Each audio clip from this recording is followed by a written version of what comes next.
Welcome back inside Alico Arena. Benjamin Ray with you for the post-game locker room report presented by CBNS Bank. Joined now by UNA head coach Missy Tiber for our post-game coaches' thoughts, brought to you by State Farm agents Steve Pierce and Bill Alexander. And Coach Tiber going up against the two-time defending ASUN Conference champions, Florida Gulf Coast. We fall on the road 76-51 in a building where all-time Florida Gulf Coast is 94-2 against ASUN foes.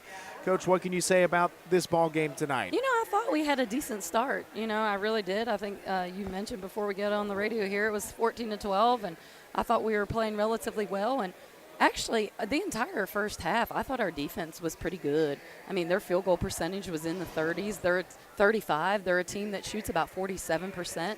So I liked what we were doing there, but you just can't come here and compete in a game like this with 20 turnovers in a half, and they had 42 shots in the first half and we had 20, and think that you're going to be able to, you just can't do it.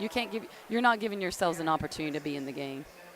Coach, in the second half, Florida Gulf Coast pushed the lead out. Your team fought in the fourth quarter, though. As we approached the halfway point, we trimmed it down to 16 points. In that fourth period, what started working so well? You know, we went small. We just went with all-guard lineup, and I think we had I think it was effective. We were able to score. We spaced the floor out more. They had to come out and guard everybody more on the perimeter, and we were able to get some easy scores at the basket and, you know, cut it to 16, but then those kids just got dog-tired, and you know, that's part of it. But, you know, the whole thing is, you know, I challenged the girls in the locker room at halftime. I said, you know, we might not win this game, but let's give it our best effort. Let's do what we're capable of doing and taking care of the ball and getting our shots and just working real hard. And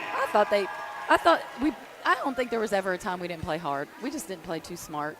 And, you know, we were just way too careless with the basketball. Olivia Graham, a freshman, I want to talk about her for a second. In the fourth quarter, she hit a three from the right wing right here that kind of sparked that run. She came off the bench in the second half, Coach. I felt like she played pretty fearless out there. What about the spark she kind of provided in that fourth quarter? You know, one thing that she does is she does exactly what you ask her to do, and at 100%. You know, and that's why, you know, that's probably a kid that probably needs to get a little bit more minutes because she does work so daggone hard. But she is a freshman. She makes some freshman mistakes, but she really moves the offense and cuts and passes really well. So, you know, just seeing growth in her. All right, Coach, so we move on from this one. North Florida on Saturday, 7 games remaining. You guys are still in a great position to host a conference game, make a run in the conference tournament. How do we put this one behind us and move on? You know, it's one thing. You got to understand the caliber of team that you're playing, and in this environment for the very first time that we've ever been here. But, you know, I give credit to them. They're just a great team. They got players at every position. They got some subs at positions that can hurt you as well. And if it's not one kid one night, like tonight, Adderley hadn't been doing much of anything, and then she comes out and has a monster game. So you got to give them credit. But I think we did learn some things tonight, some things that we can do better. And I think, you know, we're going to face them again down the road. And hopefully this will give us some ideas and things that we can do better for when we face them in the tournament time. Coach Tiber, as always, thank you for the time. Hey, thank you.